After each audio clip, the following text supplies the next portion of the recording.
ആകാശവാണി. നമസ്കാരം. പ്രാദേശിക വാർത്തകൾ വായിക്കുന്നത് സുവർണ.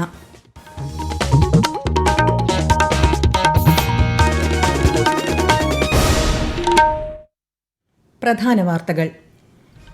വിദ്യാഭ്യാസത്തിന്റെ പ്രാധാന്യം മനസ്സിലാക്കി പ്രവർത്തിച്ചതാണ് മറ്റു സംസ്ഥാനങ്ങളെ അപേക്ഷിച്ച് സാക്ഷരതയിൽ കേരളം മുന്നിൽ നിൽക്കാൻ കാരണമെന്ന് ഉപരാഷ്ട്രപതി CP രാധാകൃഷ്ണൻ.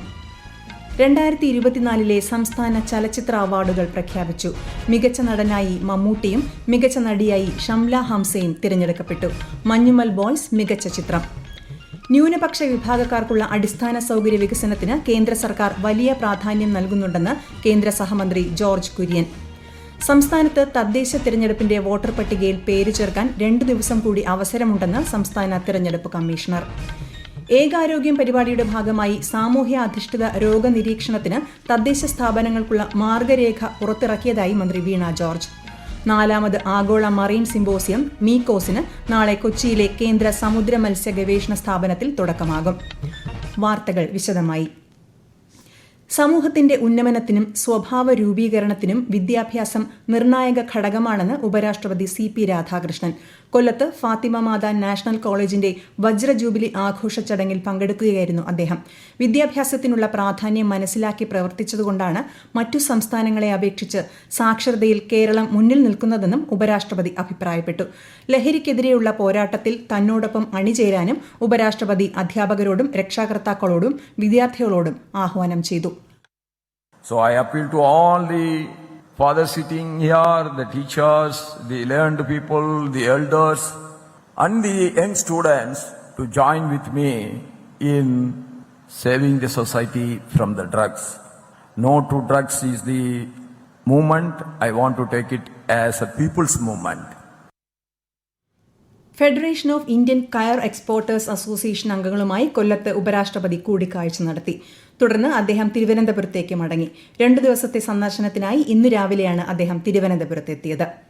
ഉപരാഷ്ട്രപതി CP രാധാകൃഷ്ണൻ നാളെ Sree Chitra institute of science and technology സന്ദർശിക്കും. ഉപരാഷ്ട്രപതിയുടെ സന്ദർശനത്തോടനുബന്ധിച്ച് തിരുവനന്തപുരം നഗരത്തിൽ നാളെയും ഗതാഗത നിയന്ത്രണമുണ്ടാകും. സുരക്ഷാ നടപടികളും ശക്തമാക്കിയിട്ടുണ്ട്. 2024 സംസ്ഥാന ചലച്ചിത്ര അവാർഡുകൾ പ്രഖ്യാപിച്ചു. മികച്ച നടനായി മമ്മൂട്ടി തിരഞ്ഞെടുക്കപ്പെട്ടു. ഭ്രമയുഗത്തിലെ പ്രകടനത്തിനാണ് പുരസ്കാരം. ഇത് 8ാം തവണയാണ് മമ്മൂട്ടിക്ക് മികച്ച നടനുള്ള പുരസ്കാരം ലഭിക്കുന്നത്. മികച്ച നടിയായി ഫെമിനിച്ചി ഫാത്തിമയിലെ അഭിനയത്തിന് ഷംല ഹംസ തിരഞ്ഞെടുക്കപ്പെട്ടു. മികച്ച നടിക്കുള്ള പ്രത്യേക പരാമർശം ദർശന രാജേന്ദ്രനും ജ്യോതിർമയിയും നേടി. മികച്ച നടനുള്ള പ്രത്യേക പരാമർശത്തിന് ടൊവിനോ തോമസും ആസിഫ് അലിയും അർഹരായി. മികച്ച കലാമൂല്യമുള്ള ചിത്രത്തിനുള്ള പുരസ്കാരം പ്രേമലുവിനാണ്. മികച്ച നവാഗത സംവിധായകനുള്ള പുരസ്കാരം ഫെമിനിച്ചി ഫാത്തിമ സംവിധാനം ചെയ്ത ഫാസിൽ മുഹമ്മദ് കരസ്ഥമാക്കി. തൃശൂരിൽ മന്ത്രി സജി ചെറിയാനാണ് പുരസ്കാര പ്രഖ്യാപനം നടത്തിയത്.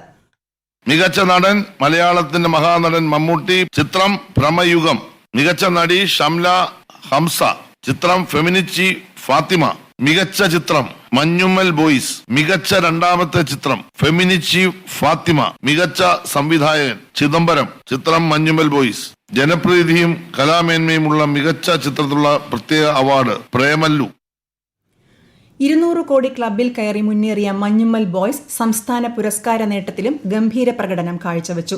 മികച്ച ചിത്രം, സംവിധായകൻ, സ്വഭാവ നടൻ, ഛായാഗ്രാഹകൻ, തിരക്കഥ, കലാസംവിധാനം, ഗാനരചയിതാവ്, ശബ്ദമിശ്രണം, ശബ്ദരൂപകൽപ്പന, കളറിസ്റ്റ് എന്നിങ്ങനെ 10 പുരസ്കാരങ്ങളാണ് ചിത്രം നേടിയത്. മികച്ച സ്വഭാവ നടനായി സൗബിൻ ഷാഹിറും സിദ്ധാർത്ഥ് ഭരതനും സ്വഭാവ നടിയായി ലിജോ മോളും തിരഞ്ഞെടുക്കപ്പെട്ടു. ഹരിശങ്കറാണ് മികച്ച ഗായകൻ. മികച്ച ഗായിക സെബ ടോമി. വേടനാണ് മികച്ച ഗാനരചയിതാവ്. സൈനോരയും ഭാസി വൈക്കവും മികച്ച ഡബ്ബിംഗ് ആർട്ടിസ്റ്റുകൾക്കുള്ള പുരസ്കാരം നേടി. മികച്ച ചലച്ചിത്ര ഗ്രന്ഥമായി CS മീനാക്ഷിയുടെ പെൺപാട്ട് താരകൾ മലയാള സിനിമാ പാട്ടുകളുടെ പെണ്ണാവിഷ്കാരങ്ങൾ തിരഞ്ഞെടുക്കപ്പെട്ടു. ന്യൂനപക്ഷ വിഭാഗത്തിൽപ്പെട്ടവർ താമസിക്കുന്ന പ്രദേശങ്ങളിലെ അടിസ്ഥാന സൗകര്യ വികസനത്തിന് കേന്ദ്ര സർക്കാർ വലിയ പ്രാധാന്യം നൽകുന്നുണ്ടെന്ന് കേന്ദ്ര സഹമന്ത്രി ജോർജ് കുര്യൻ. ഇതിനായി കേന്ദ്ര സർക്കാർ വിവിധ പദ്ധതികൾ ആവിഷ്കരിച്ച് നടപ്പാക്കുന്നുണ്ടെന്നും മന്ത്രി പറഞ്ഞു. ഇടുക്കിയിലെ ഇളംദേശം ബ്ലോക്ക് പഞ്ചായത്തിൽ നിർമ്മിച്ച സദ്ഭാവന മണ്ഡപത്തിന്റെ ഉദ്ഘാടനം നിർവഹിക്കുകയായിരുന്നു അദ്ദേഹം. പ്രധാനമന്ത്രി ജൻവികാസ് കാര്യക്രം പദ്ധതി പ്രകാരം 1,40,00,000 രൂപ വിനിയോഗിച്ചാണ് സദ്ഭാവന മണ്ഡപം നിർമ്മിച്ചിരിക്കുന്നത്. മട്ടന്നൂർ ഒഴികെ സംസ്ഥാനത്ത് തദ്ദേശ സ്ഥാപനങ്ങളിലേക്കുള്ള പൊതു തെരഞ്ഞെടുപ്പിന്റെ വോട്ടർ പട്ടികയിൽ പേര് ചേർക്കാൻ നാളെയും മറ്റന്നാളും അവസരമുണ്ടെന്ന് സംസ്ഥാന തെരഞ്ഞെടുപ്പ് കമ്മീഷണർ അറിയിച്ചു. 2025 ഒക്ടോബർ 25 പ്രസിദ്ധീകരിച്ച അന്തിമ വോട്ടർ പട്ടികയിൽ ഉൾപ്പെട്ടിട്ടില്ലാത്ത അർഹരായവർക്ക് പട്ടികയിൽ പേര് ചേർക്കുന്നതിന് അവസരമുണ്ട്. പ്രവാസികൾക്കും പട്ടികയിൽ പേര് ചേർക്കാൻ അപേക്ഷിക്കാവുന്നതാണ്. പുതുതായി പേര് ചേർക്കുന്നതിനും തിരുത്തലുകൾ വരുത്തുന്നതിനും തെരഞ്ഞെടുപ്പ് കമ്മീഷന്റെ വെബ്സൈറ്റിൽ ഓൺലൈനായി അപേക്ഷിക്കണം. സംസ്ഥാനത്ത് തീവ്ര വോട്ടർ പട്ടിക പരിഷ്കരണവുമായി ബന്ധപ്പെട്ട നടപടികൾ പുരോഗമിക്കുന്നു. ഇതിന്റെ ഭാഗമായി BLOമാർ വീടുകൾ സന്ദർശിച്ച് എന്യൂമറേഷൻ ഫോം നാളെ മുതൽ വിതരണം ചെയ്യും. അടുത്ത മാസം 4 മുൻപ് പൂരിപ്പിച്ച ഫോമുകൾ തിരികെ നൽകണം. ഡിസംബർ 9 കരട് വോട്ടർ പട്ടിക പ്രസിദ്ധീകരിക്കും. കരട് പട്ടിക സംബന്ധിച്ച പരാതികൾ 2026 ജനുവരി 8 മുൻപ് സമർപ്പിക്കണം. അന്തിമ വോട്ടർ പട്ടിക ഫെബ്രുവരി 7 പ്രസിദ്ധീകരിക്കും. നടപടിക്രമങ്ങളുമായി പൊതുജനങ്ങൾ സഹകരിക്കണമെന്ന് വയനാട് ജില്ലാ കളക്ടർ DR മേഘശ്രീ പറഞ്ഞു. കേരളം മുഴുവനായിട്ട് ഒരു സ്പെഷ്യൽ ഇന്റൻസീവ് റിവിഷൻ നമ്മൾ ചെയ്യാൻ പോവുകയാണ്. അപ്പോൾ അതിന്റെ അടിസ്ഥാനത്തിൽ ചില ക്രമീകരണങ്ങൾ നമ്മൾ ജില്ലയിൽ ചെയ്തിട്ടുണ്ട്. അപ്പോൾ ആദ്യമായിട്ട് BLOമാരുടെ ഒരു അപ്പോയിന്റ്മെന്റ് ആയിരുന്നു. അത് കഴിഞ്ഞിട്ട് BLOമാരുടെ ട്രെയിനിങ് ആയിരുന്നു. നാളെ മുതൽ 4/11/2025 മുതൽ 4/12/2025 വരെ ഒരു മാസം കൊണ്ടും നമ്മൾ ഈ എന്യൂമറേഷനിന്റെ ഒരു പ്രക്രിയ മുഴുവനായിട്ട് ജില്ലയിൽ നമ്മൾ ചെയ്യുവാണ്. അർജന്റീന ഫുട്ബോൾ ടീം മാർച്ച് മാസത്തിൽ കേരളത്തിലെത്തുമെന്ന് കായികമന്ത്രി V. അബ്ദുറഹിമാൻ. വിഷൻ 2031ന്റെ ഭാഗമായി കായിക വകുപ്പ് നടത്തിയ നവകായിക കേരളം മികവിന്റെ പുതു ട്രാക്കിൽ എന്ന സംസ്ഥാനതല സെമിനാർ മലപ്പുറത്ത് ഉദ്ഘാടനം ചെയ്യുകയായിരുന്നു മന്ത്രി. ടീമിന്റെ വരവ് സംബന്ധിച്ച് കഴിഞ്ഞ ദിവസം ഇമെയിൽ ലഭിച്ചിട്ടുണ്ട്. ഫിഫ അംഗീകൃത സ്റ്റേഡിയത്തിന്റെ അഭാവമാണ് നവംബറിൽ അർജന്റീന ടീം കേരളത്തിൽ എത്താതിരിക്കാൻ കാരണമെന്നും മന്ത്രി പറഞ്ഞു. വർക്കലയ്ക്കടുത്ത് വച്ച് ട്രെയിനിൽ നിന്നും തള്ളിയിട്ടതിനെ തുടർന്ന് ഗുരുതരമായി പരിക്കേറ്റ പെൺകുട്ടിക്ക് മെഡിക്കൽ ബോർഡ് രൂപീകരിച്ച് വിദഗ്ധ ചികിത്സ ഉറപ്പാക്കുമെന്ന് ആരോഗ്യമന്ത്രി വീണ ജോർജ്. ഇത് സംബന്ധിച്ച് തിരുവനന്തപുരം മെഡിക്കൽ കോളേജ് സൂപ്രണ്ടിന് മന്ത്രി നിർദ്ദേശം നൽകി. മദ്യലഹരിയിൽ കേരള എക്സ്പ്രസ് ട്രെയിനിൽ കയറിയ ആളാണ് യുവതിയെ ആക്രമിച്ചത്. പ്രതിയെ പിന്നീട് കൊച്ചുവേളിയിൽ വച്ച് റെയിൽവേ പോലീസ് അറസ്റ്റ് ചെയ്തു. 4ാമത് ആഗോള മറൈൻ സിമ്പോസിയം മീക്കോസിന് നാളെ കൊച്ചിയിലെ കേന്ദ്ര സമുദ്ര മത്സ്യ ഗവേഷണ സ്ഥാപനത്തിൽ തുടക്കമാകും. സമുദ്ര ആവാസ വ്യവസ്ഥ, മത്സ്യബന്ധനം, അക്വാകൾച്ചർ എന്നീ രംഗങ്ങളിൽ നേരിടുന്ന വെല്ലുവിളികൾ ചർച്ചയാകും. ISRO മുൻ ചെയർമാൻ S. സോമനാഥ് സിമ്പോസിയം ഉദ്ഘാടനം ചെയ്യും. ഈ വാർത്തകൾ ആകാശവാണിയിൽ നിന്ന്. ആകാശവാണി വാർത്തകളും വാർത്താധിഷ്ഠിത പരിപാടികളും all India radio news Thiruvananthapuram YouTube ചാനലിലും all India radio news Thiruvananthapuram Facebook പേജിലും AR News_ തിരുവനന്തപുരം ഇൻസ്റ്റഗ്രാം അക്കൌണ്ടിലും AR News_TVM X ഹാൻഡിലും ലഭ്യമാണ്. ഏകാരോഗ്യം പരിപാടിയുടെ ഭാഗമായി സാമൂഹ്യ അധിഷ്ഠിത രോഗനിരീക്ഷണത്തിന് തദ്ദേശ സ്ഥാപനങ്ങൾക്കുള്ള വിശദമായ മാർഗരേഖ പുറത്തിറക്കിയതായി മന്ത്രി വീണ ജോർജ്.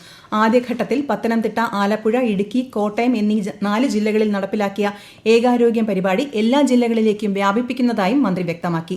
മനുഷ്യരും സസ്യജന്തുജാലങ്ങളും അവയുൾപ്പെടുന്ന പരിസ്ഥിതിയെയും ബാധിക്കുന്ന പ്രശ്നങ്ങളെ അഭിസംബോധന ചെയ്യുന്നതിനുള്ള പരിപാടിയാണ് ഏകാരോഗ്യം. ഇടുക്കി തൊടുപുഴയിലെ കേന്ദ്രീയ വിദ്യാലയം പ്രവർത്തനം തുടങ്ങി. PM ശ്രീ സ്കൂൾ എന്ന വിശേഷണത്തോടെ കേന്ദ്ര സർക്കാർ ഈ വർഷം തുടങ്ങുന്ന 85 വിദ്യാലയങ്ങളിൽ കേരളത്തിന് അനുവദിച്ച ഏക കേന്ദ്രീയ വിദ്യാലയമാണ് തൊടുപുഴയിലേത്. സ്കൂളിന്റെ പ്രവർത്തനോദ്ഘാടനം ഡീൻ കുര്യാക്കോസ് MP നിർവഹിച്ചു. വിശദാംശങ്ങളുമായി ആകാശവാണി ഇടുക്കി ജില്ലാ പ്രതിനിധി രതീഷ് കൃഷ്ണ. തൊടുപുഴ ഗവൺമെന്റ് ബോയ്സ് ഹൈസ്കൂളിൽ പുതിയ കെട്ടിടം നിർമ്മിച്ച എല്ലാ സജ്ജീകരണങ്ങളും തയ്യാറാക്കിയാണ് നിലവിൽ ക്ലാസുകൾ ആരംഭിച്ചത്. നടപ്പ് അധ്യയന വർഷം 1 മുതൽ 5 വരെയുള്ള ക്ലാസുകളിൽ അധ്യയനം തുടങ്ങി. ഒരു ക്ലാസ്സിൽ 40 കുട്ടികൾ വീതം ആകെ 200 കുട്ടികൾക്കാണ് ഈ വർഷം പ്രവേശനം നൽകിയത്. മുഴുവൻ ക്ലാസുകളിലേക്കുമുള്ള അഡ്മിഷൻ നടപടികളും പൂർത്തിയായി. കേന്ദ്രീയ വിദ്യാലയത്തിന്റെ പ്രവർത്തനം ആരംഭിക്കുന്നതിലൂടെ തൊടുപുഴ മേഖലയുടെ വിദ്യാഭ്യാസ മുന്നേറ്റത്തിനും ജില്ലയുടെ സമഗ്ര പുരോഗതിക്കും ഗുണകരമാകുമെന്നാണ് വിലയിരുത്തൽ. കിഫ്ബിയുടെ രജത ജൂബിലി ആഘോഷം നാളെ വൈകിട്ട് 6 തിരുവനന്തപുരം നിശാഗന്ധി ഓഡിറ്റോറിയത്തിൽ മുഖ്യമന്ത്രി പിണറായി വിജയൻ ഉദ്ഘാടനം ചെയ്യും. കിഫ്ബി സ്മരണികയും മലയാളം മാസികയും ബോട്ട് സോഫ്റ്റ്വെയറും മുഖ്യമന്ത്രി പ്രകാശനം ചെയ്യും. മികച്ച പ്രവർത്തനം കാഴ്ചവെച്ച പദ്ധതി നിർവഹണ ഏജൻസികൾ, കരാറുകാർ, മത്സര വിജയികൾ തുടങ്ങിയവർക്കുള്ള പുരസ്കാരങ്ങളും വിതരണം ചെയ്യും. രാജ്യത്തെ ഓഹരി വിപണികൾ നേട്ടത്തോടെ വ്യാപാരം അവസാനിപ്പിച്ചു. ബോംബെ ഓഹരി സൂചിക സെൻസെക്സ് 39 പോയിന്റ് ഉയർന്ന് 83,978-ലും ദേശീയ ഓഹരി സൂചിക നിഫ്റ്റി 41 പോയിന്റ് വർദ്ധിച്ച് 25,763-ലും വ്യാപാരം അവസാനിപ്പിച്ചു. പ്രധാന വാർത്തകൾ വീണ്ടും. വിദ്യാഭ്യാസത്തിന്റെ പ്രാധാന്യം മനസ്സിലാക്കി പ്രവർത്തിച്ചതാണ് മറ്റു സംസ്ഥാനങ്ങളെ അപേക്ഷിച്ച് സാക്ഷരതയിൽ കേരളം മുന്നിൽ നിൽക്കാൻ കാരണമെന്ന് ഉപരാഷ്ട്രപതി CP രാധാകൃഷ്ണൻ. 2024 സംസ്ഥാന ചലച്ചിത്ര അവാർഡുകൾ പ്രഖ്യാപിച്ചു. മികച്ച നടനായി മമ്മൂട്ടിയും മികച്ച നടിയായി ഷംല ഹംസയും തിരഞ്ഞെടുക്കപ്പെട്ടു. മഞ്ഞുമൽ ബോയ്സ് മികച്ച ചിത്രം. ന്യൂനപക്ഷ വിഭാഗക്കാർക്കുള്ള അടിസ്ഥാന സൌകര്യ വികസനത്തിന് കേന്ദ്ര സർക്കാർ വലിയ പ്രാധാന്യം നൽകുന്നുണ്ടെന്ന് കേന്ദ്ര സഹമന്ത്രി ജോർജ് കുര്യൻ. സംസ്ഥാനത്ത് തദ്ദേശ തെരഞ്ഞെടുപ്പിന്റെ വോട്ടർ പട്ടികയിൽ പേര് ചേർക്കാൻ 2 ദിവസം കൂടി അവസരമുണ്ടെന്ന് സംസ്ഥാന തെരഞ്ഞെടുപ്പ് കമ്മീഷണർ. ഏകാരോഗ്യം പരിപാടിയുടെ ഭാഗമായി സാമൂഹ്യ അധിഷ്ഠിത രോഗനിരീക്ഷണത്തിന് തദ്ദേശ സ്ഥാപനങ്ങൾക്കുള്ള മാർഗരേഖ പുറത്തിറക്കിയതായി മന്ത്രി വീണ ജോർജ്. 4ാമത് ആഗോള മറൈൻ സിമ്പോസിയം മീക്കോസിന് നാളെ കൊച്ചിയിലെ കേന്ദ്ര സമുദ്ര മത്സ്യ ഗവേഷണ സ്ഥാപനത്തിൽ തുടക്കമാകും. പ്രാദേശിക വാർത്തകൾ കഴിഞ്ഞു. അടുത്ത വാർത്താ പ്രക്ഷേപണം രാത്രി 7:25.